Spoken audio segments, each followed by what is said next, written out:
something like that.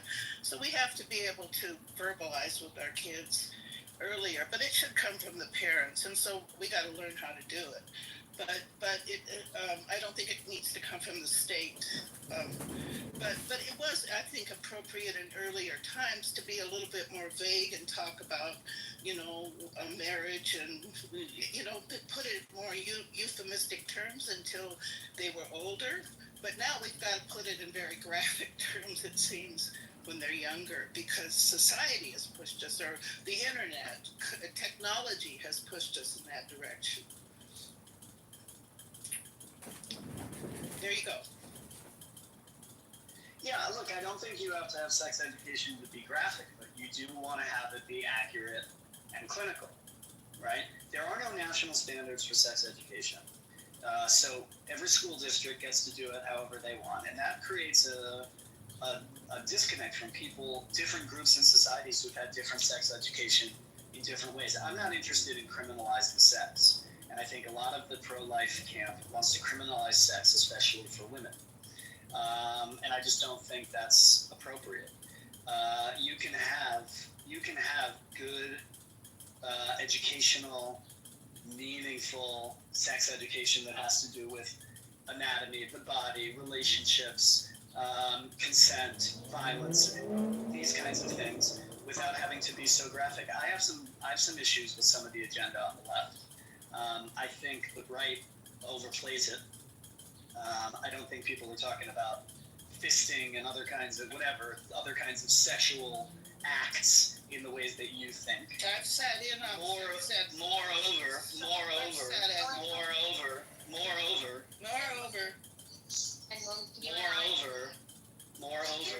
One second, Caleb. We're going to give you the mic, sir. Yeah, hold on. I know, I'm speaking and now Michaela's interrupting. Caleb, let me jump in real quick. Michaela, I don't know if it's a hearing issue, but everyone else on the stage seems to hear when Caleb is speaking. I'm sorry. He irritates me very well. No, that's fine. Listen, there's a lot of people that can find a way to irritate other people. That doesn't mean that we can't take turns speaking. Got it. Okay. Caleb, go ahead.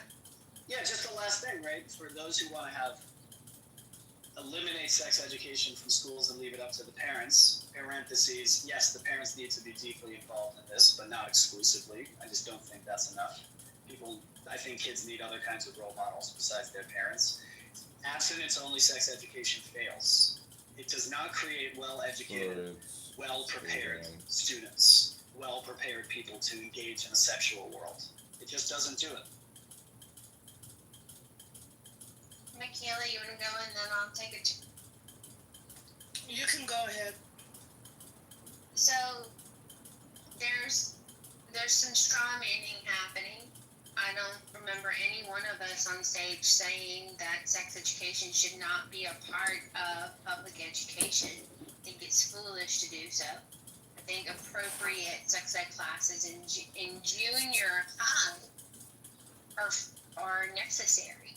And if you're saying it's never happened, and Nye and I are seeing videos of sex ed teachers being confronted because the 10-year-old was taught about fisting, you're going to have to explain those videos to us when you say it's never happening, because that's an overgeneralization.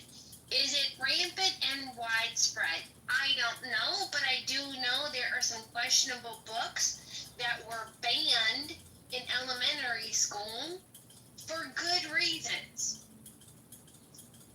And the last point I heard you make, that conservatives are intent in shaming women about sex. That's not accurate.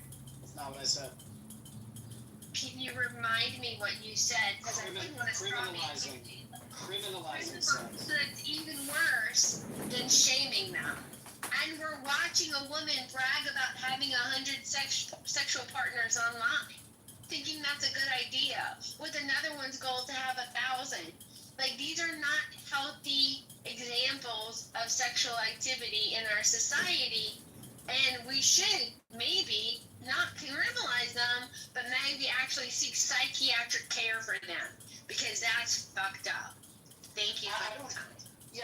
you've been listening. I don't think anybody's been hearing my position. I think you need to recraft good sex education, right? I think we agree on that.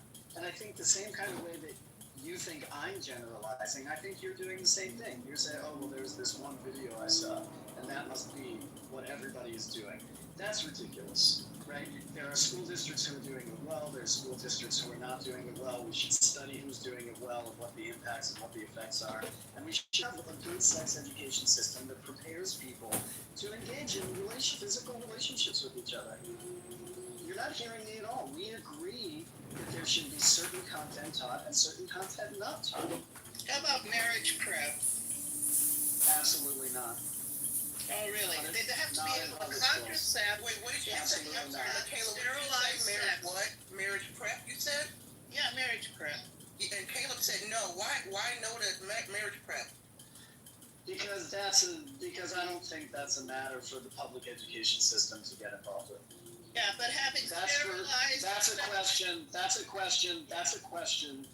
a question for adults when they want to get married, to consult their the people who are close to them, their friends, their family. I just don't think that But government sex or is the not. education system. Sex is for everybody. Long-term commitment, no. Casual sex, yes. No, again, you're strawmanning my position. I didn't say casual sex. I said, look, you racist misogynist. Oh, Listen, you're not hearing me. Racist. You're not hearing me. You're not hearing me. Homonyms already. Wait, you're calling Monica a misogynist? Oh, absolutely. Can you explain? You're an ideologue. Can you just, like, She's against women.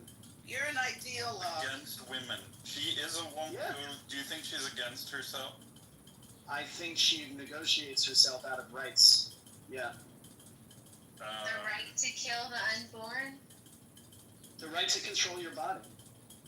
I exercised my rights quite confidently during COVID when they wanted me to take an experimental vaccine. I think I'm Yeah, pretty that's fine. I have no problem with that. If you want to endanger your life, that's fine. Okay, So wait a minute, so Caleb- misogynist, racist, and what? What would be that added ad hominem, Kevin? According to I mean, I haven't heard you say Christian nationalist stuff, but I wouldn't be surprised.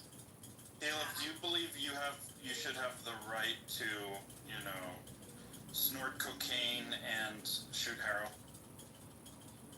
Yeah. Is there anything that you may want to ingest or do to your body that you think should be illegal? Not really. So do Okay, you and believe? so then can I just maybe the next logical step, would you say that anybody who would advocate any restriction whatsoever on bodily sovereignty is therefore anti either human or anti their own sex? I think it depends what the state interest is in making it illegal, right? That has to be clearly articulated.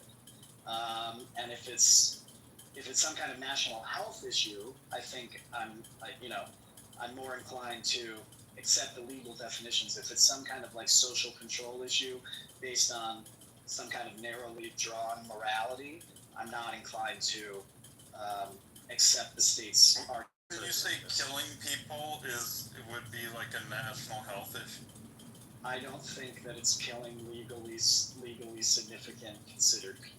You don't think people that are, will be born in a few months are significant? No. I think people who are born have legal rights. People who are not born But don't have let's just legal talk about the social whatever and the public health whatever. Isn't it good for society to have people, especially while we're in population decline? You brought that It's good to have good people who are going to be good parents and who are equipped to provide for their families and for their children. That's what's a good thing. Does abortion increase breast cancer rates? I don't know. I guess what I would say is it's one thing to say you want to defend the abortion rights, but to say someone's a misogynist just because they may have a reason to want to, and I support the abortion rights too, but I wouldn't call someone a misogynist who wants those types of restrictions. I think that's like a weird. That's fine. That's fine. Perhaps for this particular discussion, I went out of bounds, but I've heard Monica say enough times things about women, things about minorities. She is a racist, misogynist bigot. But I won't bring it in here. Oh, great. It's not the Monica show. All right. So the fact that I want women to understand how powerful they are, how much control they have over themselves, and their ability to say no makes me a misogynist. Wow. Who knew? That's not what makes you a misogynist. That's not what makes you a... You are so... Methinks the lady doth protest too much. You're so... So you're such a...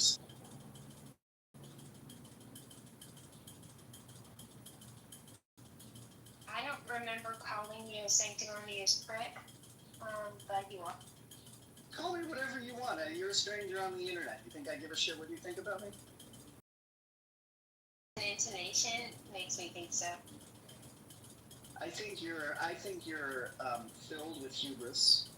I think you are overly sensitive to the point of where JB had a room the other day. Who's most sensitive? You're most sensitive. The Karens of the world, the Monicas. Karen, you're gonna call us Karens. Oh, let me get my white women's here. Basically at my Name calling. Isn't Karen a misogynistic term? Yeah. Would you like to speak to the manager? Sort of talking about pro-life, pro-choice. Caleb is believing that allowing a woman to kill a fetus is not homicide, it's not murder. It's her body, her choice, despite it being a separate entity and not her body at all, just in her body. It's okay. You're misrepresenting my view. You eat that fetus. It's alright. You're misrepresenting my view. I would call it terminating a pregnancy, not murdering a child, right? We would use different terms. Are children right? pregnancies? Well, they're not children. They're not. What is a child? A child Somebody is is born. an offspring. Look, listen. I'm not saying that terminating pregnancy is an easy decision.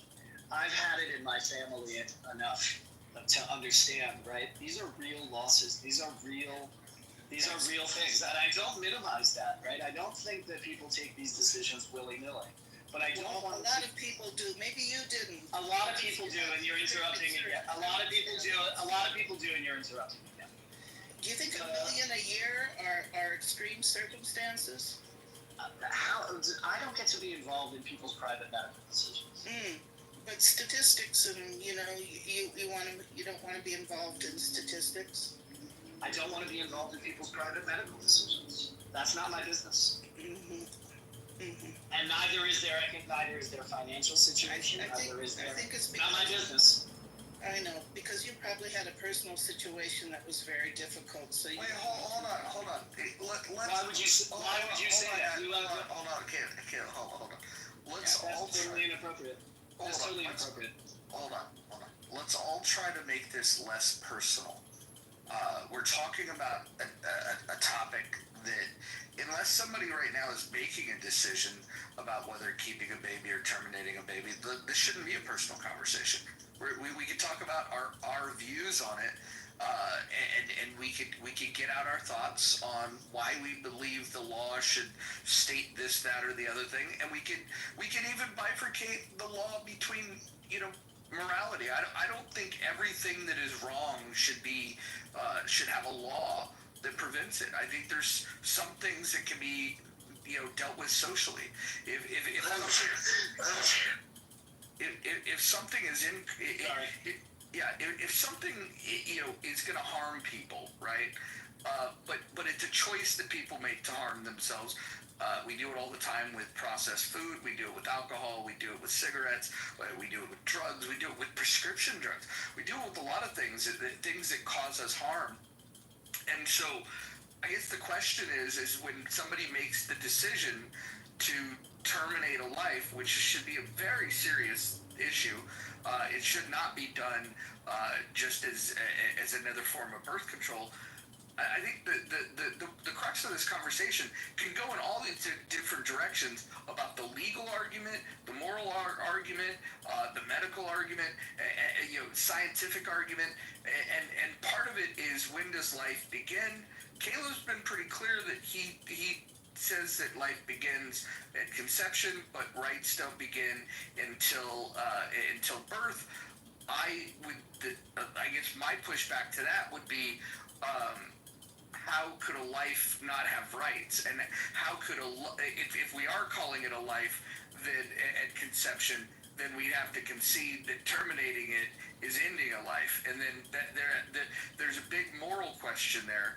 But I do think that when it comes to the legal question, you do have to balance that against bodily autonomy. And so it's a complicated issue. It's a very complicated.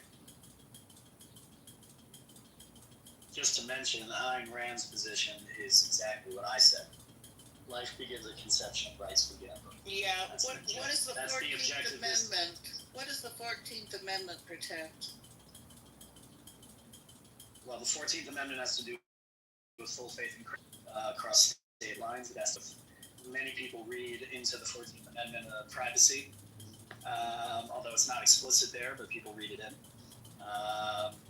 I don't know what else we could look up the 14th Amendment.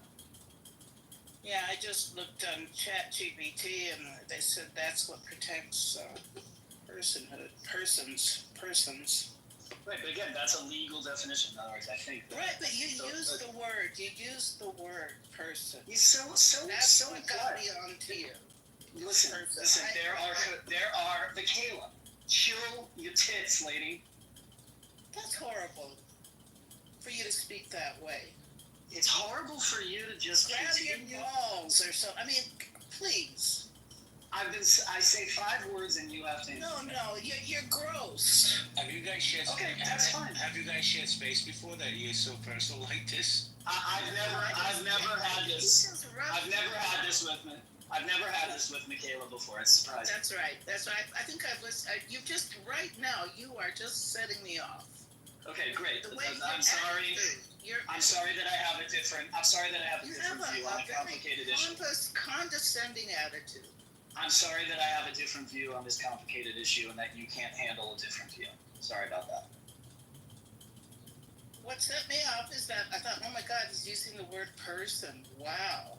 And then that some people don't have rights. And then I looked up ChatGPT very quickly.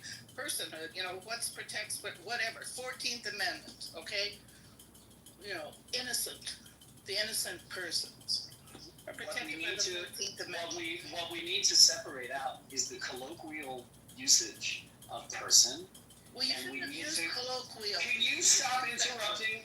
Will you please stop interrupting? Well, I'm just going back and forth quickly with you. You should. No, you're not. You can't go back. Lecture us. No, I want to finish a sentence. Okay, go ahead.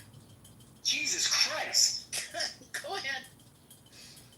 For such a devout Catholic, you're acting very un-Jesus-like. That's right. Jesus. Right. You've set me off. We get angry too, us devout Catholics. Wait, Michaela, Yeah. you're devout Catholic, but is your position that life does not begin at conception? No, it does. In person, Okay, it I is got you. there too. And when he agreed with that, I thought, oh wow. Okay, Caleb. There need to be legal definitions of these things. Just because I say person, right, or life, that doesn't mean that legally the definition is right. And I've been hesitating to bring in the biblical view, which Michaela is going to have wrong, right? But that's something that informs my position, which is that in the Bible, unborn life does not have the same legal standing as born life. And that is, for me, a very significant contribution to how I have come up with my position. Well, that's a Protestant way of looking at things. Catholics have the church. Actually, no. Also, besides the Bible. All right, let me. Actually, no. I'm not using just the Bible. Caleb, let me jump in for one quick second because I have a question for Michaela. If that's all right. Michaela, so I understand where you stand on this whole issue, but I'm curious. Let's say there's no abortions and people have babies that they can't take care of. Are you okay with same-sex marriages, adopting these children? No, there's plenty of heterosexual couples that are waiting in line to adopt kids. The problem is it's very expensive. So regular middle class or lower class people can't afford it. What about single parents? They're waiting in line. What about single parents? No, I think it should go first to couples, married couples. Shouldn't it go to people who shouldn't it go to people who are qualified to be good parents according to the agency? Oh, the government is going to decide. At least they should be married.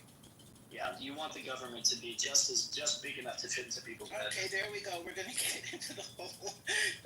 Yeah, you want zero. You want zero sort of common sense morality. You want to hook all morality to your morality. Morality is not objective. Your morality is it? You know, like morality is not. Michaela, morality and morality is not objective, and I'm not godless. I believe in God. Okay. How would you just? Never mind. There's common sense, traditional morality that you want to upend. No, not at all. I want to protect individual rights. Why don't you want to protect individual rights? You don't care about the rights of the unborn people. I have legally defined the categories, and what your critique is my legal differentiation between unborn and born. You don't like that differentiation. Well, yours is the way the state sees it right now. Absolutely not. Absolutely not. This is not how the state sees it. Not at all. Different states. Not at all. Different states now. Not at all. Not at all. And please be quiet. Ooh. I'm trying to get out a thought. Go for it. You're being triggered is your problem. You need to control that. Go for it. Control yourself. Go for it. Your problem is with my making the line, the born and unborn. I think that's a useful delineation because it's very clear, right? And it doesn't, as Mojo was saying before, it doesn't have to rely on the shifting target of viability, and it doesn't even have to rely on when I define life beginning, right? It's outside of those realms of influence. So I think it's a useful way to do it. Now, you have a critique on that, which is totally fine. You can have your position, right? But don't call my position somehow ignoring common sense, which is not that common, or some kind of morality that you've defined as the traditional morality. But lots of other cultures don't define as the traditional morality, and morality shifts and changes over time. We know that. We're in this culture, and you want to shift this, and you have your types have shifted our culture's morality. My Yep. types. Yep. And Rand. Okay, wait, now I gotta. Oh, she's Wait, hold on. Yeah, I'm not an hold on. Forget Amran. I'm sorry. You mentioned it. Let's hear New York. Michaela, why are, I'm trying to understand, because I feel like you and I probably have a similar position, but the way that you're communicating this here, it almost makes me want to retreat from your position. I just have had it. I'm sort of fed up. I'm sorry. I'll back up. But use your words. What is it you're exactly fed up with? His attitude. Well, hold on. All he did was voice his thoughts on this issue. Okay, maybe we can hear somebody else's pro-choice attitude. But hold on. You decided because you disagreed with him in the use of the word personhood that it was okay to interrupt him, cut him off, and declare that your position was common sense and his was not. And so I would just challenge you to have an open mind in these conversations to at least hear what the person has to say. I've been hearing him. I agreed with him on personhood.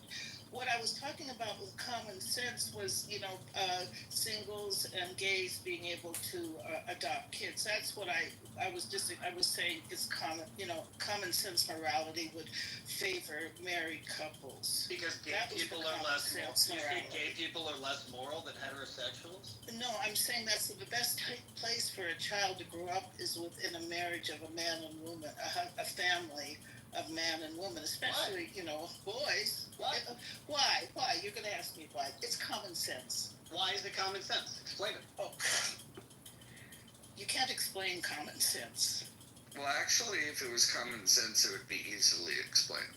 Yeah, I mean, wouldn't it be best? Wouldn't it be best for the child to be in a home with Well, however many loving parents they're going to have, so that they're going to be raised in a parent. compassionate? You're interrupting again. Oh God! Again, you're doing it. I speak quickly, and you like to go on, and I get impatient. I like to finish a sentence before somebody comments, so that they can understand what I'm saying accurately. Caleb, Michaela, respectfully, please let him land his plane. Go ahead, Caleb. Jesus. I think it's best for children who are going to be, for any children, if they're born to biological parents or if they're adopted, to be in loving, compassionate, kind environments. There's all kind. Not everybody's equipped to be a parent, so I wouldn't preference heterosexual couples just because they're heterosexual couples. I would preference people who are showing that they want to raise children in productive, loving environments. That's the important thing for protecting a child, not whether you have a man and a woman, right? Which is some kind of arbitrary, standard that doesn't really tell you what kind of parents they're going to be. Well, it would be at least a man and a woman. There would be other things too, loving, etc., like you said. But boys need fathers to become men. They need to emulate. They need to have a relationship with a man. Girls, etc. That's a part of human development, to have parents of the opposite of two sexes. Okay, it's part of human development. It doesn't have to be parents. You can build relationships with all kinds of significant adults that are not your parents, that provide Okay. You can't help You need yourself. at least You that. can't help yourself, can you? You cannot help You need yourself. at least You that. can't help yourself. You can't let me finish a sentence. You cannot help yourself. You need at least that. You cannot help yourself, can you? I am used to a different kind of conversation. If we were in person, it would go very differently. But No, it wouldn't. It would go just like this. Can I jump in here now while you guys... Fucking A, dude. Thank you. Why are you yelling at me for? I just want to jump No, in. not you, JD. You're fine. I've listened since this room was open. I really haven't interjected, but Roger brought up a couple of points that I've been thinking on. The demonization of sex in society in America. It's so true, Roger. But on the flip side of that, it's just my opinion. I think these kids are overly sexualized because of social media and the internet. There's no guardrails, and I get it. Listen, I'm pretty much a free speech absolutist. Say what you want. I really don't give a fuck. But when there's no guardrails on these mechanisms, and let's keep it real, Roger. You and I are different than what's going on in this world. We're involved in our kids' lives. A lot of parents right now. Listen, we heard of latchkey kids when we were growing up. Well, these are internet kids. They're being raised by the internet. Parents are thriving to be friends and not parents. So I think until there's some kind of guardrails around the internet, it's just going to get worse. Thank you for listening, people. Well, let's get more specific. What kind of guardrail are you looking for? Dude, I don't know, man. Anybody under 18, their social media should be screened. They should only be allowed certain things on social media. But should the guardrail be imposed by the parents or by the government? Listen, I agree. Like I said, parents want to be friends. They don't want to be parents. So if it's such a problem in society, this over-sexualization of children, which I believe it is, then the government may have to step in. But then now again, it's the First Amendment again. Do we just let them go have a cornucopia of porn and all this other sexualization? I mean, dude, there's 18-year-olds on OnlyFans making millions of dollars. There's other young ladies out there see that, they're like, I want to do that. You know, look, I'm not judging anybody's morals. Do what you want, right? But I think if we're going to complain about the problem, then we need to come up with a solution, and that would be one of my solutions. I think the interesting thing is that the more access that these kids have gotten to, you know, whether it's pornography or just any type of content that would stimulate them in that way, how do we square that with the fact that these kids are having less and less sex than any generation before them? They've been, maybe the overexposure's made it uninteresting to them. I would argue that part of it is that they're not socialized very well. So there's got to be some sort of courting system to be able to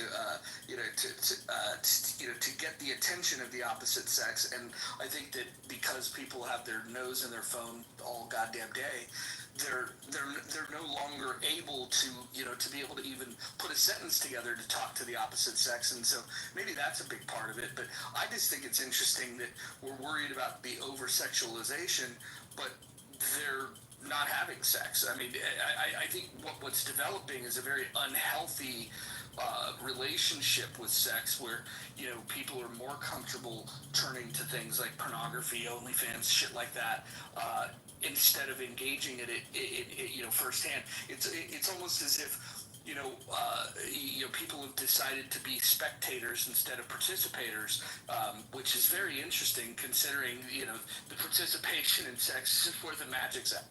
Well, let me ask you a question. Well, let me just make a statement, then I'm going to ask you a question, if that's all right. My statement is this. We talk about sex education, right? I'm in New York. I don't even know if they teach that in schools anymore, to be honest with you. But we're never going to get a unilateral sex education program that's going to cover all the states, right? So New York is going to teach differently than Texas. Texas is going to teach differently than Wyoming or whatever. So I believe there needs to be more sex education. I just don't know what that looks like. And my question was this: do you feel that I believe porn is these kids are getting addicted to porn? How do we fix that problem? How do we get them back into, like you said, the courting process? Well, this is going to be an old-fashioned, thing to say, but look, we're and I say this as somebody that doesn't have a God club, but I do believe in God. I think that the more that we've turned away from God, I think the more that we've turned away from traditional family values, we're dancing on the landmine. And when people say that, hey, I think the world would be a better place if they were to adhere to these more traditional family values, and perhaps lean into what is a behavior that would be pleasing to a creator, that sort of thing. That gets laughed at, it gets scoffed at, and I'm certainly not saying that we should legislate that. But I think I look at people that that adhere to a code, and nobody's perfect at doing it, but at least if you had a code, that would work. And I think one of the things that we're doing is, in this rejection of God and then the rejection of family values, we're essentially saying, well, anything should go. And I'm torn between, I think that people should make their own personal decisions, but I also believe that we can look at the behaviors of others and see what seems to lead to better outcomes. And I'd like to see this just play out socially rather than through the government. I don't know. I think people should think about who they're mating with. I think they should take that very serious. I don't think sex should be as recreational as it is today. I think that if you're going to have sex, your partner should be somebody that you think, unless they're post-menopause, they should be someone that A, it's consensual, and B, they should you should believe that they would make a good parent because that's how babies are made. And you should probably have some alignment in your worldview about how to raise children. I think that's another problem, because if you don't have the same alignment, then you have these kids and you have one parent that wants to do it one way, another parent wants to do it another way, puts a lot of stress on a relationship, confuses kids on what they should do, and then at a certain point, you lose influence with your children, and their peer group becomes the people that they're relying on to get information on, what influences their behavior. So you have to do a lot of work in the beginning to put, to plant those seeds of expectations on behavior and helping young people to see the world in a particular way, because once their peer group takes over, you've lost control. I mean, 0 to 4 years old is very, very important. But I would say all the way through preteen is extremely important. Once they become teenagers, you have very little influence over them, and until after they start making a lot of mistakes. And then once they make those mistakes, then if they did have wise parents, that's when they tend to come back and say, "Oh man, I should have listened to my parent." Thank you. That was great. Hey, Caleb, I've been listening to you this morning. Good morning. I would challenge your definition or criteria starting point of personhood, right? I think that's why people were pushing back earlier, because you're like, well, I could say it's a person, you're using person, but the reason that we use, specifically the word personhood is because that then is going to indicate who gets rights. So, like what are rights and who gets them. And I think that birth is a subjective, it's subjective, it's not subjective, it's, what is the word I'm looking for? Arbitrary. It's an arbitrary starting point for when when a human being becomes a human being. It's just a geographic location starter, like inside, outside. I think things are going to change when technology changes. So, I think that you might want to, if you want to be logically consistent anyway, right? Yeah, I hear you. I hear you. I don't think arbitrary is the same as random. You're right. But there are reasons for why I've selected for that. It's not a random choice. There's a difference in definition between arbitrary and random. Oh, absolutely. Absolutely. Arbitrary is when I choose. Random is not really a choice. Random is like things that happen to you, right? And I'm not choosing the delineation of birth as a random, right? It's not random. And all choices, it would be different in different stages of growth. Yeah, to get hung up on semantics. A quick Google search of arbitrary says it's defined as based on random choice or personal whim, rather than any reason or system. But go ahead and use words as you. I am going to use words as I will, and I am just like you're going to use words as I will, like for your new god, ChatGPT. That's fine if you wanted to abandon your old god. It's not ChatGPT. So I'm responding to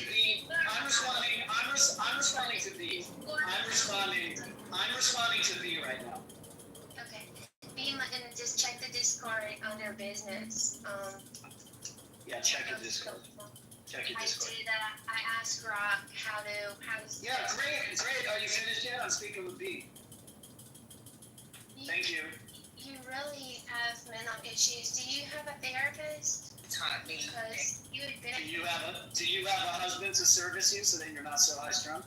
Oh, thanks. This is Wait. Why y'all going out, Caleb? Go smoke a bowl. I don't do drugs. Chill out. And I was responding to B. B, I don't think arbitrary and random are the same thing. You know, the ability of a give and take conversation where multiple people interject randomly at will without being considered rude. You're a problem, Caleb. You're a problem, Caleb. So just to respond to Caleb. It almost sounded just like your regular one. Go ahead. Thank you. I appreciate your definition of that, Monica. Thank you, because that's what arbitrary means. You might have a reason for choosing, but it still lacks an objective foundation so that that could be applied consistently. Something could be applied consistently to logic. So even if you choose birth for a reason, the question isn't whether you had a reason. The question is whether that reason is morally relevant and universally applicable in a consistent way that you could apply to logic. That's why it's so important. You have the three laws of logic, right? They would be everything. Logic would completely just dissolve upon itself if there wasn't consistency and non-arbitrary points. You have the objective points. So. Yeah, I don't believe in that kind of objectivity. I just don't think that's the way the world works. And I do have moral reasons for my arbitrary selection, right? I do have, right? Because I think it would be immoral child the same as an unborn child. They're just different. I think that's an immoral stance to consider them of the same legal status. Okay, well, remove the moral aspect, okay? Let's just look at the objective, logical standpoint of where you're coming from. You're taking an arbitrary point in that when a human life begins, and you're just saying, okay, I'm just gonna randomly put it at, 9 months, or as soon as it comes out of the vagina. Again, I'm sorry to interrupt. That's a misrepresentation of my view that I've been very clear and consistent about. That's a misrepresentation. I know that that's what you feel, but no matter what you say, it is arbitrary. You're using it randomly, and it's not the starting point of when human life begins. And like I said, all it is different. Hold on. For someone who hates getting cut off, I'm saying.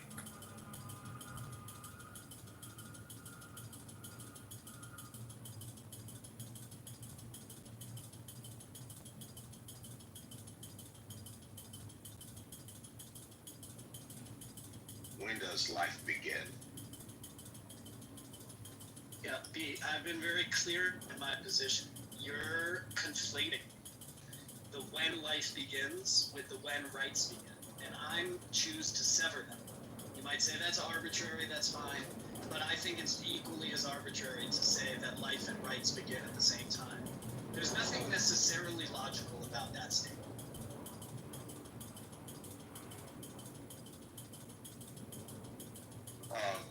Is it Khalif or Kalev? How do you pronounce your name? Kalev.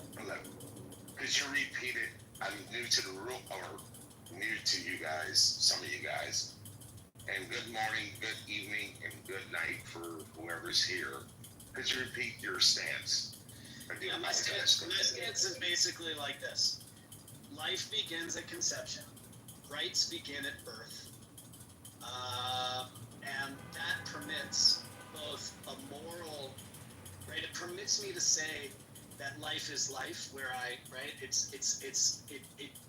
I'm not going to say it's like a bunch of cells, right? And I think that in the relationship between parents and their unborn children, it's really a real life in their lived experience, right? And I don't want to take that away. I think that's important to maintain. But I also think that rights, we have to have a distinction between the rights of a born person and the rights of an unborn person. It's silly. It's just silly to think that they are of the same legal status. And I wouldn't put the full complement of rights that an unborn child has them. They are completely dependent on their mother. They are completely dependent on uteruses, right? I just don't understand what it means to grant rights to somebody who's unborn. Okay, I mean, I can understand where you're coming from to a certain standpoint because certain rights come with age. Can we agree on that? Yeah, that's a great point. Not even all born people have the same rights. like the right to vote is 18 in most states. I believe all 50. So I can see those things, but the right to life with conception, and I agree with you on conception. That's when it begins, in my opinion. It's just me. So okay. I just wanna hear so I can hear both sides of arguments or whatever. Thanks. Yeah, for sure. Thank you. For sure.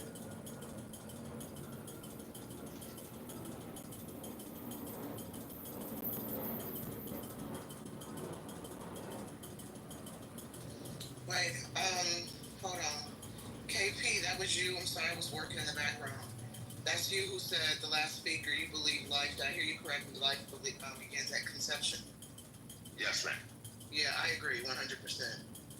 And you know, I like conversations like this to listen, to learn about other points of view. Caleb's point of view was certainly intriguing. When do rights begin for the unborn, and then once they're born? But I'm with you, KP. I believe the life and rights begin at conception, right? So, and I know the world is shifting into a different perspective. We have divided the nation. Some folks, I'll say this in land, some folks believe, you know, life begins after the unborn is born, after the fetus squeezes out the cookie cat, right? Some folks believe it's not life at conception. It's very interesting how we've evolved to this divide. Good morning. I haven't heard from you in a long time. Good morning. Good morning, sir. Thank you, man. Well, I'm glad you're having a great day.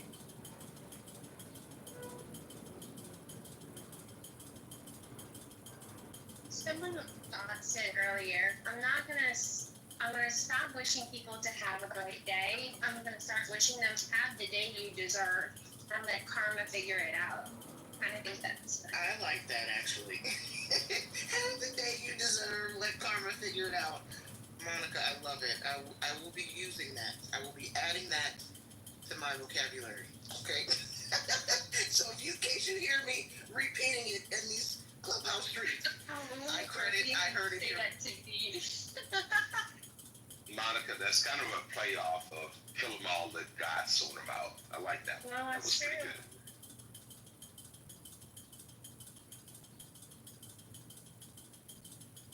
I don't have time to be worried about other people's karma. I'll let that be decided by someone with higher authority. Yeah, but you don't, you should not. For me, I don't let your sugar and diabetes affect me. That's the way I approach life. When people say stupid things, I don't let that crap affect me. I just look at you like diabetes and heart attacks and diseases. And you good, son. You can say what you want. You get your sugar and high blood pressure over there. Cool. Don't let it affect you. Don't do it.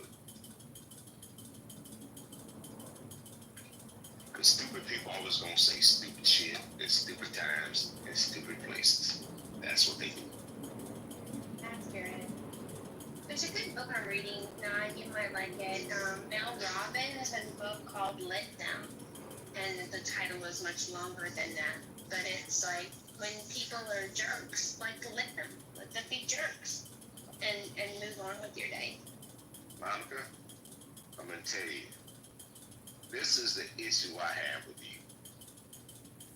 How much money I spent in books talking to you?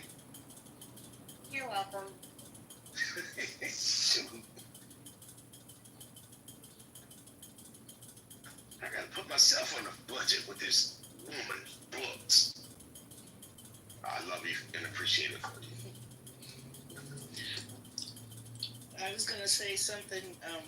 There is something, that is different about when a person is inside another person whose rights prevail. And that's when the life of the mother is being threatened by the life of the child inside of her, like in, what do they call it, when the in the tubes, when the child implants in the tubes. I'm just blanking on what that is called.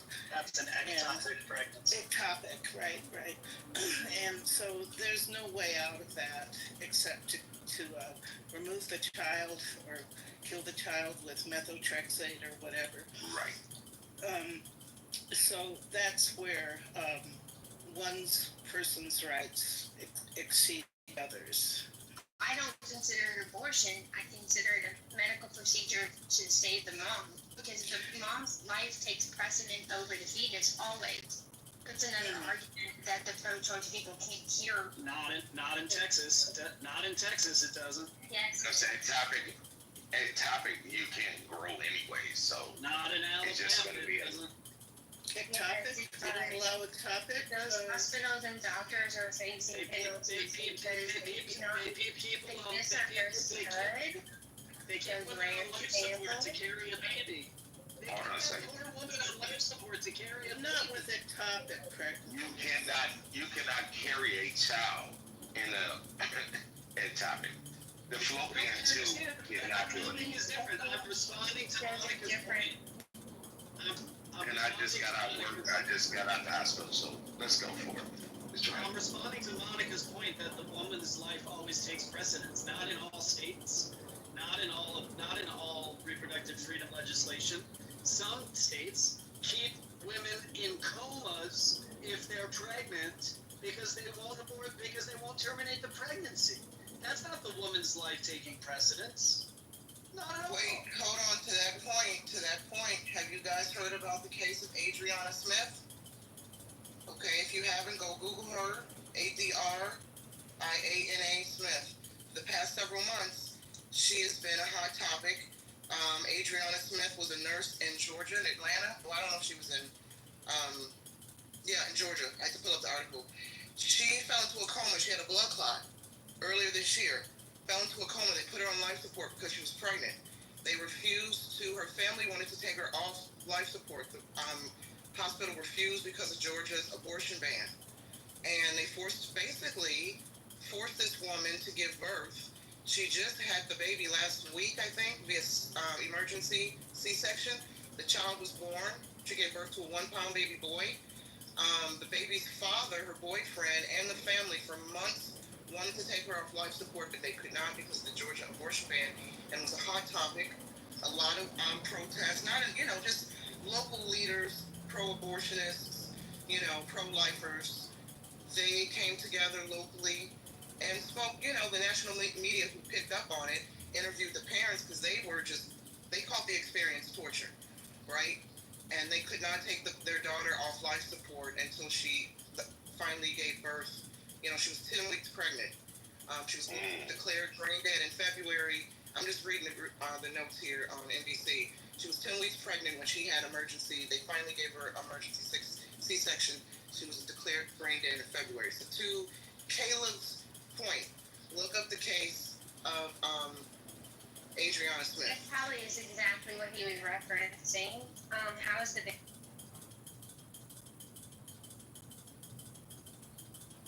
The parents said right now it's like a waiting game to see.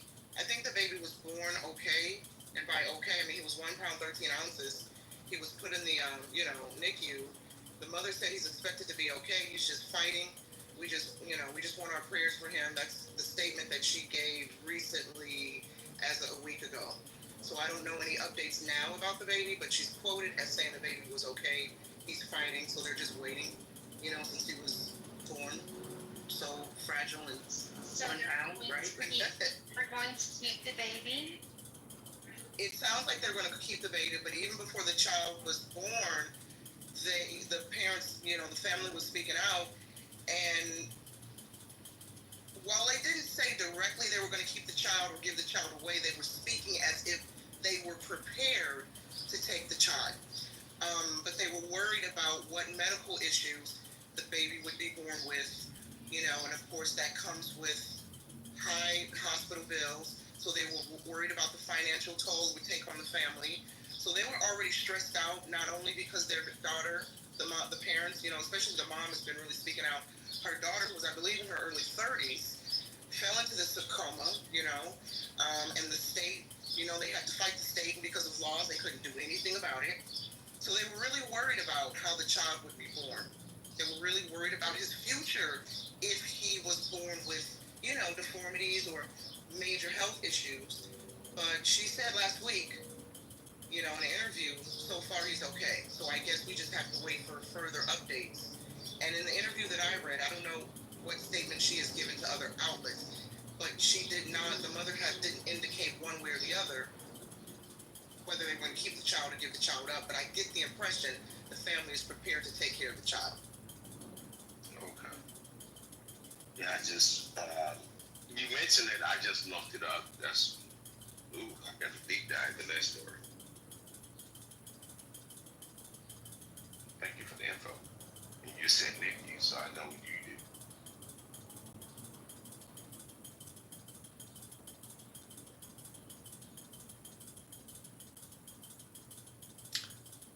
And very good day to you guys. Hello, Ro. Hey, no. Oh my God, you done changed the account. How many times I got to keep adding you, bro? Shoot, man. Jeez. What's up, KP? What's going on, my brother from the land from down under? Well, we're doing all right over here. It's been a good day. Nice. How's the temperature out there? Yeah, it's fucking cold, man. It's in the middle of winter. I think it's actually just in the middle of winter now. Look, I gotta be honest, it's not all that bad compared to other places.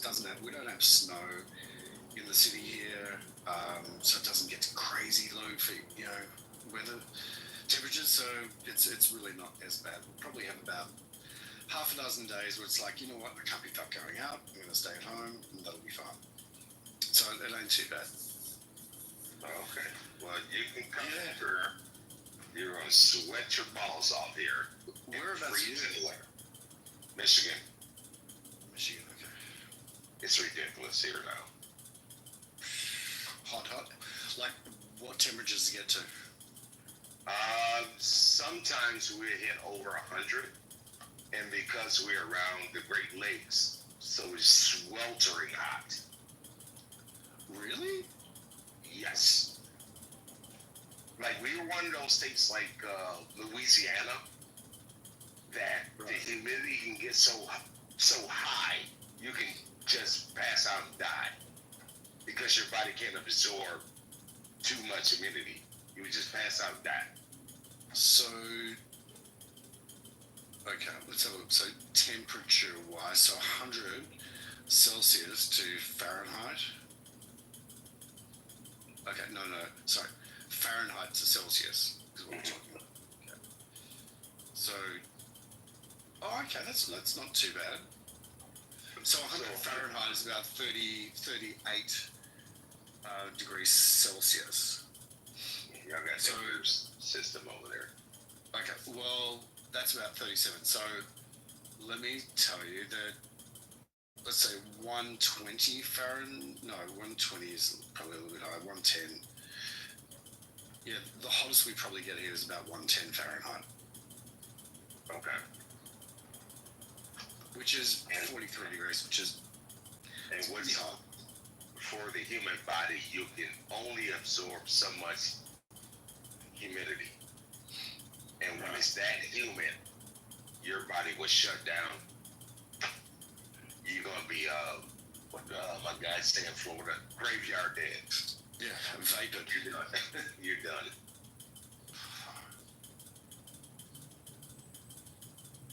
And this one of those years is humid. So how was the conversation on abortion? We're trying to get people to be logically consistent, but it's difficult. Conversation died. Make it past 24. Okay. Do you like logic, Ro? Like logic, like the whole laws of logic, kind of over the whole thing. I tend to be able to try and think logically, but I don't know much about the subject. What are the laws of logic? Just like the necessary laws of logic that, require any type of consistent, excluded middle, non-contradiction, that type of thing. We're discussing whether we're removing all type of morality, so we don't have to worry about morality. We're removing all type of legality. Don't worry about that. So we're not appealing to any type of moral standard. We're not appealing to any type of legal standard. But just looking at something logically, we're wondering how someone, which is not logical to say, we have individuals, and it's not, I think a lot of people would agree with this stance, that if because you can't argue science, that's the thing. So we have like this contradiction where people want to admit that human life begins at conception. Yeah. What do you mean you cannot argue with science?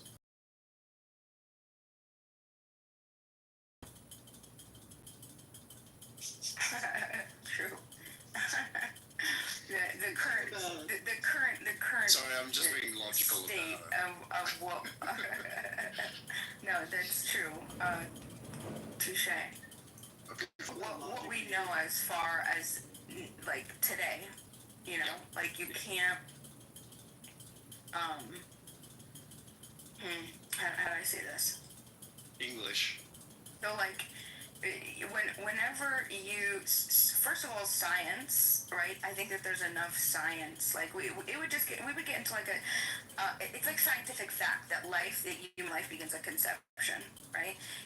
It's very specifically defined that's where like specifically human life begins. So you could debate it if you'd like, but then we're just going to get into this. We're going to be debating more so on semantics than descriptive facts about reality.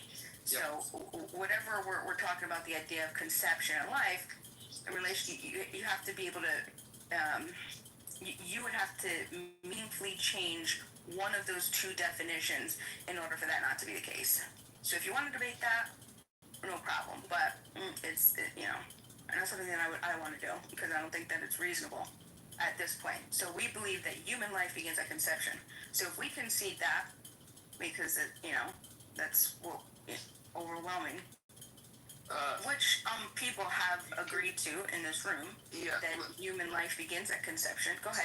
So, but here's something that you said that I just want to push back on because it's just untrue. When people talk about science and what science proves, in an empirical sense, science never proves anything. In fact, the idea of science is to falsify with evidence, and so we never have proof there's something. Yeah, that's correct. I want to say something about logic, right? Logic works given the premise. So I just want to challenge the idea that there's some kind of like pure, unadulterated logic. You can question the premise, right? And then you can have your logic flow differently from the premise. But once you have a premise, the rules of logic flow from that. So I disagree that it's kind of, as Michaela was saying before, common sense or these sort of like agreed upon things, and therefore the logical argument is something. Not everybody agrees on those premises. Yeah, there are also different types of logic. Well, what I'm saying is, so first of all, Roger, yes, I agree with you for the most part. So but I mean, like, does anyone want to argue that human life doesn't begin at conception here? Does anyone on this stage not believe that? Or do we want to go back and forth? I could argue it. I don't believe it, but I could argue that position. Right. You don't believe it for a reason. Why is that? Because I think it's messier. Because I think the viability conversation if that's where we're going to say where life begins. And I would imagine that would be part of the life doesn't begin at conception argument or set of arguments. That's a moving target, and I think that doesn't actually give us clear enough definitions. So that's why I don't believe it. It's not because of some kind of like moral fact that I believe it. It's because it's cleaner. Not even like an objective, like I'm talking about just like objective facts, like, you know, no, and just. Nope. It's a pragmatic way to hold all the things that I hold, commitments that I have. It's a cleaner way to hold those commitments without having to say, like, it's a fact that life begins at conception. I don't think that's a fact. Nobody can say that's a fact. You have to draw the line somewhere. Yeah, and let's talk about where some of those lines can be. So you've got conception, and that's where the sperm fertilizes the egg. But wouldn't you be able to make an argument that the sperm and the egg are also alive? And so that would make an argument that, and then once you form the zygote, then there's the process of it dividing, right, rapidly. Then there's the embryonic stage where the organs form, and then you have your stage where viability kicks in. My question is life begins at conception, which is what I would typically say. Like that's kind of that's what I've accepted. But if somebody wanted to make the argument of is sperm alive, I would have to argue yes. And so if that's the case, then perhaps this is a lot messier than anybody is really giving credit. So, well, I disagree with that. Yeah, go ahead. So, sorry, one quick one. Look, I don't. It'd be fair to be able to say that sperm, could be alive and an egg could be alive as well. But a sperm by itself cannot create a new life. But a sperm and an egg together will combine a new life. Yeah, it's not the sperm and the eggs that we're talking about ending in abortion doesn't occur until conception. Exactly, Christina. An individual human being. Right. Yeah. Where each of us started. There was a very specific scientific point. Hold up. But the human being that is conceived when the sperm fertilizes the egg also couldn't be alive at and so all of these stages are very important. The question is where does it begin, and how can you argue against the idea that or a live egg? It's all about this regression of like when did it actually begin, and you could say that when the peanut butter, that's when life began. It's so much more complicated than anybody on either side really wants.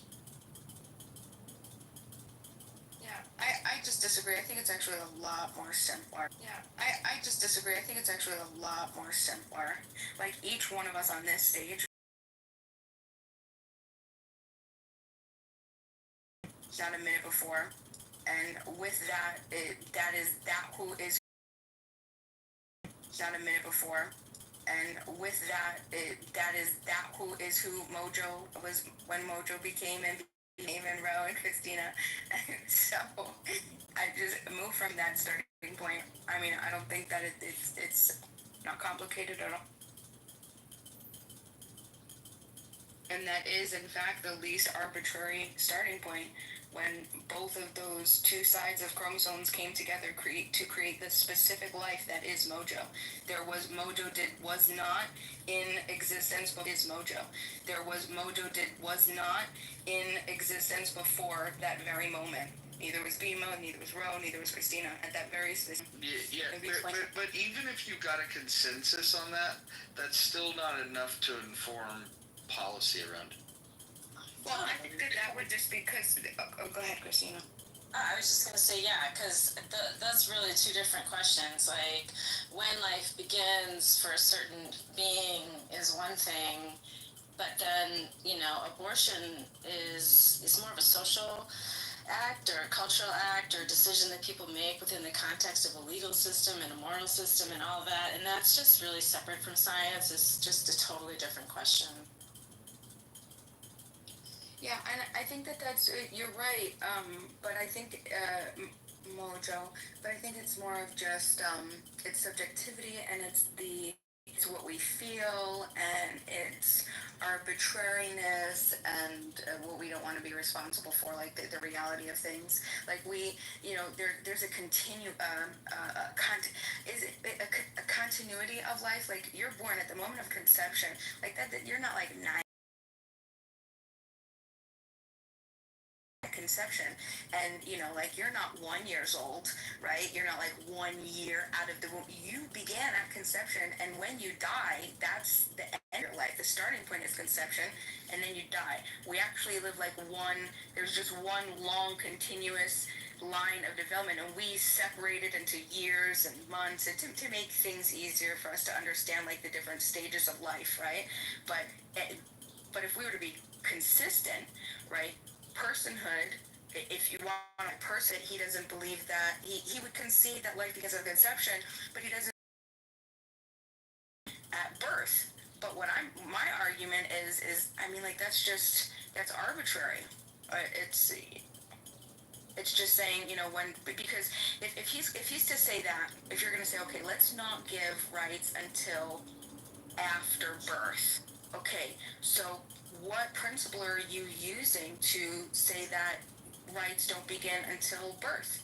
You're proposing that life exists, which he concedes to, but the rights aren't going to apply until a certain level of either dependency ends or a location changes. Point. Outside, you're creating. That's just it doesn't matter. Geographic location isn't going to matter because we talked about this earlier. Mojo, science is going to change, and we're going to be able to hopefully, help Walter Block, right? The eviction. We'd be able to hopefully, at a technological point in our future, be able to take out of the grow outside. But anyway, the idea is that whatever you just have to be logically in order to make any type of sense of anything. It's more just about feels and what's socially convenient, because like what would that mean for us if we all agree that human life, that all of us began at conception and that we all got rights beginning then? That would be a big burden, I think, to a lot of people. We're not ready to accept.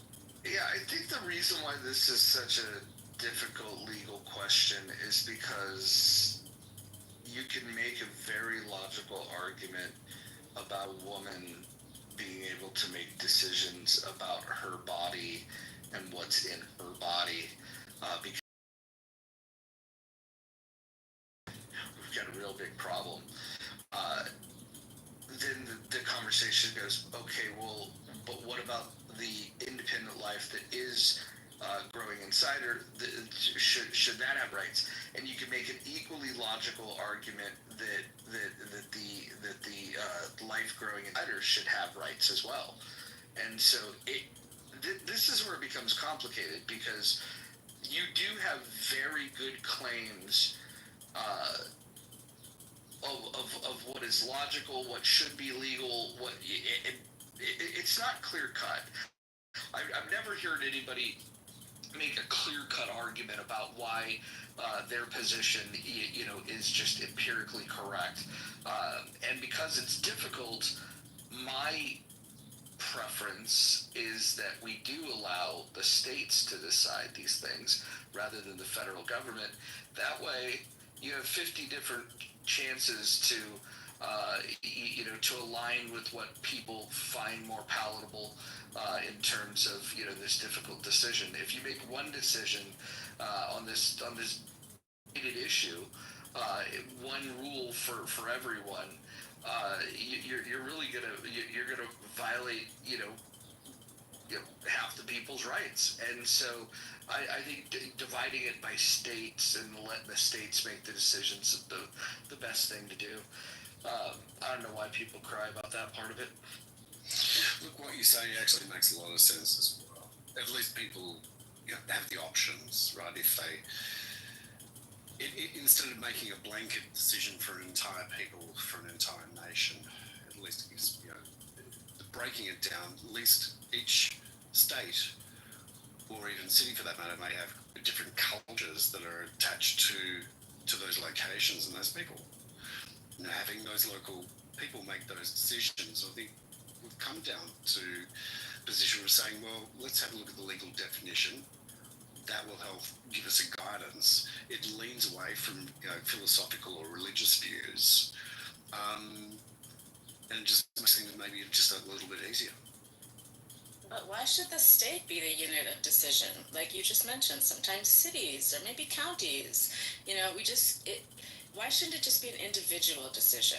It doesn't seem to me like it's so the state does have a vested interest in life before birth, and I think that's why the viability thing comes in.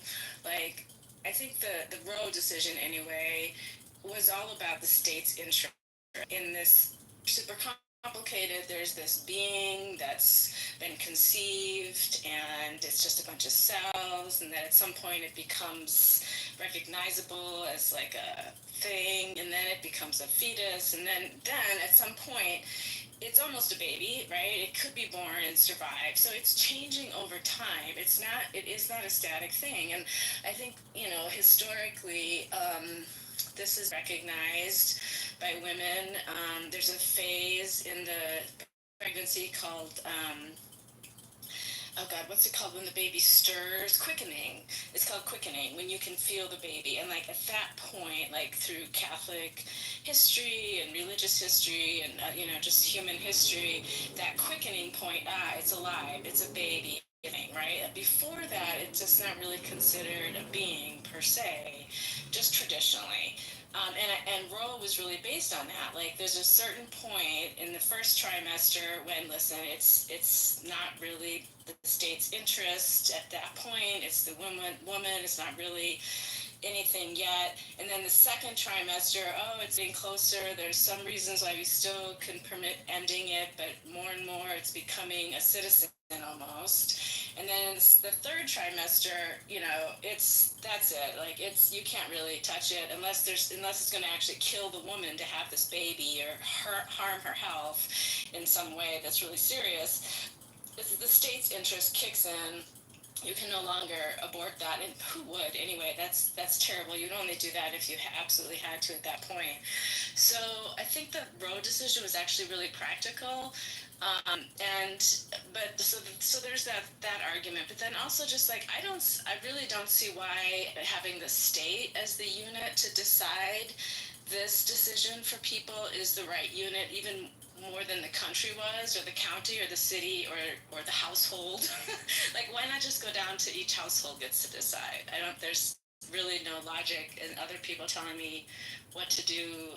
I don't think. Individual decisions about their own health care. That's the slope it leads down to, is individual decisions about their own body.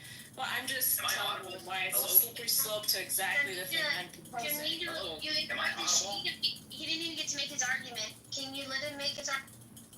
Jesus Christ. Yeah, that leads down to slippery slope because we've got a lot of religious people that are embedded within our government, right? And so, if we just leave the states up to just, to make these types of laws, then it's going to allow the floodgates to occur, where we're just going to allow like these religious proponents to, impose their religious ideologies on the people through their state governments, right? And that's the problem, right? And I think that's really my biggest argument there against. Hey, Rob, I'll go after. Yeah, okay, go ahead. How do people get to be able to make decisions? Who gets to be able to decide what the standards are? Where do you actually get to a point where you have an agreement in terms of values? And I think that comes down to community decisions. But I don't know how it works, right, per state or per county. I'm not familiar with it, but would you be suggesting that local, like states, shouldn't have their own laws at all, and it should just be across the board, or it should just be a state of lawlessness, or is it just pertaining to this particular issue? No, that's not what I'm saying at all. I'm just saying that there needs to be a dividing line between between religion and government, right? And I think that this is one of those areas where religion is utilizing their grasp on society to impose or enforce their ideologies onto people, right? There's this guise that, abortion isn't a theological stance, which it is. It really is. Hold on. People want to deny it. People want to deny it. No, hold on. I don't belong to any religion, and I'm pro-life. You can make your declaration that and I would agree that it's largely a religious argument, but the idea that it's exclusively a religious argument. No, that's not what I said. That's not what I said.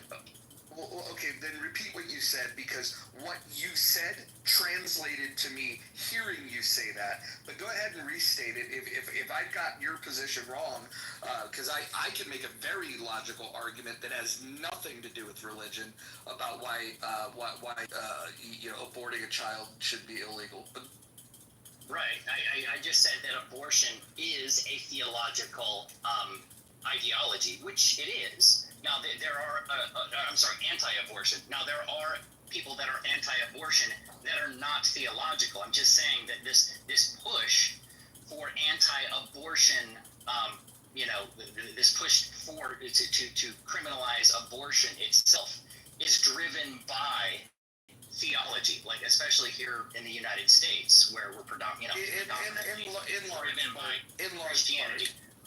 Right. That's what I was referring to. Yes, there are going to be people that are against abortion that are not religious. I agree, but I'm talking about the driving force here. there's also hold on, Monica. Monica, hold on one second. There's also many people that are religious that are pro-choice, but. I can make that. Right, I would agree with that. Abortion is theologically driven too, but not by any God I recognize. Yeah, my biggest problem with this anti-abortion push is that people want to you guys talk about when does life start? I think all of that is just pointless rhetoric. The only real discussion to be had here, I think, in my opinion, is bodily autonomy and whether or not we want to grant special rights to infants that we don't extend to anybody else, which really is the main concern here. So what about the bodily autonomy of the separate life that's growing inside the woman and has and have the right to use the mother's body against her will? So that's the discussion that needs to be had. Well, actually, no, because what here's the problem, and this is why Walter Block is somebody that everybody should read, is that if you want to claim bodily autonomy, then what you can do is you could say, I want this fetus removed, but you shouldn't be able to terminate the life. The idea that and this is where technology eventually will save all of this and make this conversation completely moot, is with artificial womb technology, you can please both sides of this fence.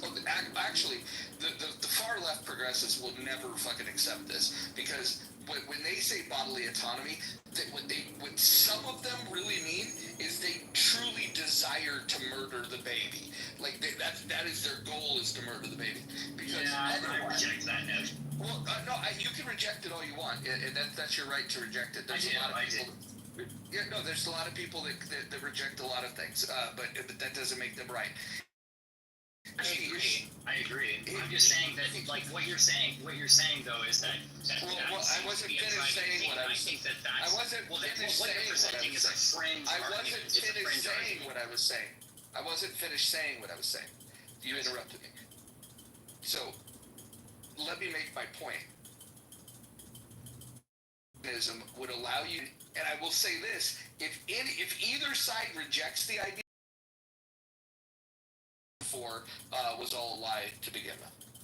Okay, so to respond to what you're saying, I reject this notion that this fringe idea that you're presenting is the prominent issue at hand, which it's not. people that wants to get an abortion generally are wanting to terminate the pregnancy. They no longer want to be pregnant, right? And unfortunately, there's no feasible way at the moment to remove an unborn fetus or child. Label it doesn't matter to me, right? There's no feasible way to do that without the unborn dying, right? And so the reason why they opt to ending the life in the womb before removal is to reduce the amount of suffering that's occurring to the infant, because removing the infant in the way it is right now, that would be a way of doing it, right? And so that's the reason why in the vast majority of cases that's the route that is taken. It's not because people are sadistic and they have this desire to wants to go in and murder this child. That's just so fucking fringe, right? That's just so unrealistic. No, but clearly they've made choices. Let's walk it all the way through, right? So in the vast majority of cases, there's consensual sex. The vast majority is consensual sex, leading to, that means somebody made the choice to have sex, knowing that sex can lead to pregnancy. They I don't see how that's relevant. Well, I'll explain how it's relevant, and if you interrupt me again, you're not going to hear my pushback. A little bit of impulse control would help you out a lot in Clubhouse. Well, I don't know. I agree. I just want to make sure that we're talking about points here. I know. I'm just going to make sure we're talking about points, point by point, instead of monologuing. I want to address the things you're saying, but I don't want it to be shotgun blast on multiple points of contention.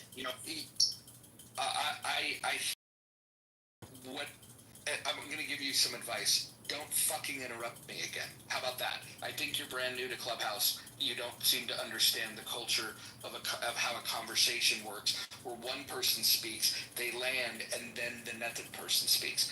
That's fine. But I want to make this point. You can't choose to terminate the life of the baby and think that, yes, that was my right to do that. When you had all of these choices prior to getting pregnant that you chose not to exercise. This idea of unwanted pregnancies or unexpected pregnancies is a completely bogus thing. People are being careless with their body, and then all of a sudden bodily autonomy becomes very important to them when they realize that, holy shit, Jim, the guy without a job, he's the guy. Well, you can use your little emojis all you want. The reality is there are many choices that a woman can make. The first mistake they make is who they choose to have sex with. Men make these same mistakes, by the way, the women that they choose to have sex with. If you're having sex with somebody that's not going to make a good parent, that's where the ideas start, where it's like, fuck, I can't have a baby. This guy doesn't have a fucking job. And the idea, if you're not ready to have a baby, you probably shouldn't be doing the things that cause you to get pregnant in the first place. And this is where accountability comes in, and this is why I don't think that we should. I don't think legal restrictions is the answer. I think we should just go back to shaming people. I think the wisest thing that we could do is if a woman that is unmarried gets pregnant, we should shame her. If she murders her baby vis-a-vis abortion, we should shame her. I think any.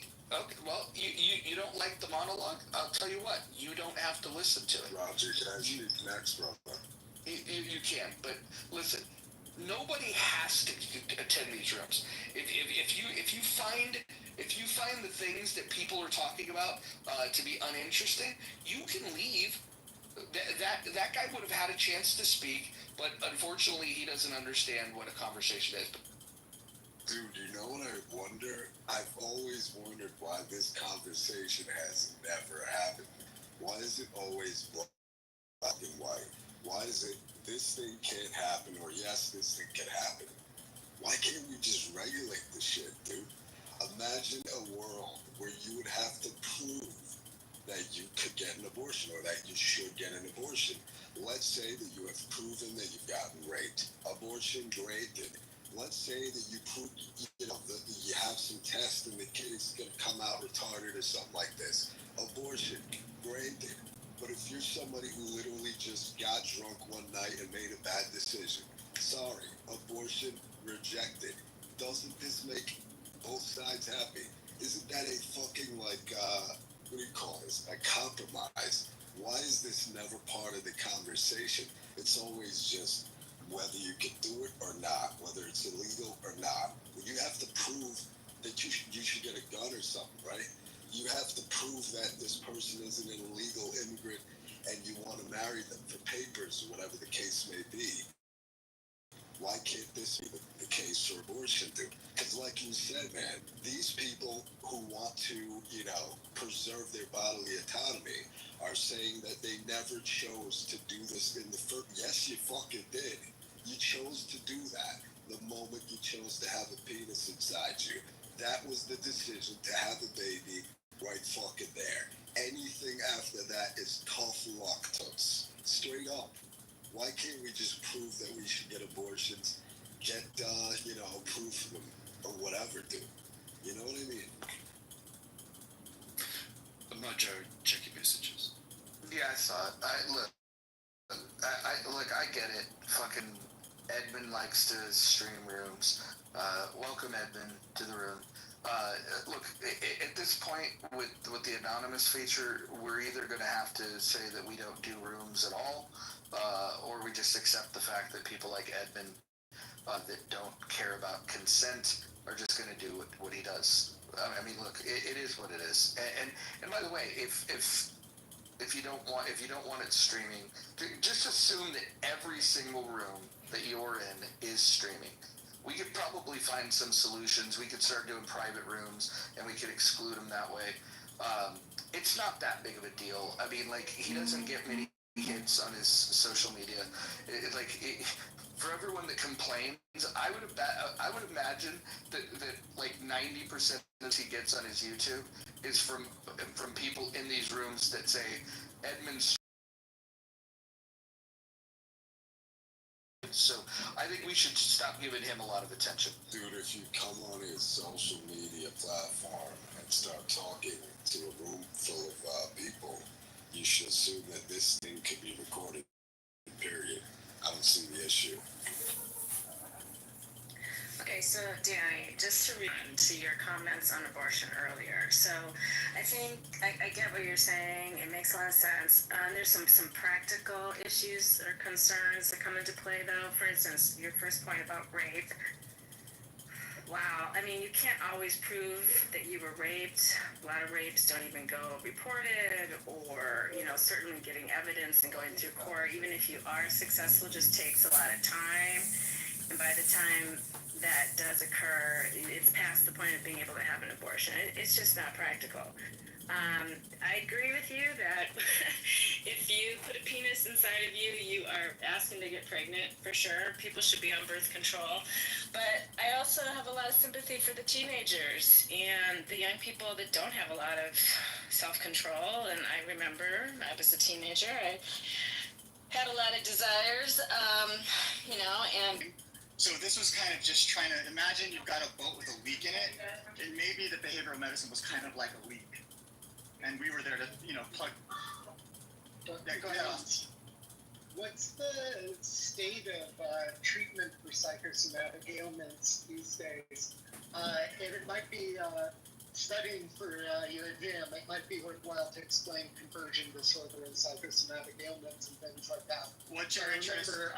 This feels like a total left turn kind of conversation. So can you help me understand what the context is, or? I was going to say early psychology was very concerned with the psychosomatics of physical ailments. And wait, how's it left turn? You were talking about the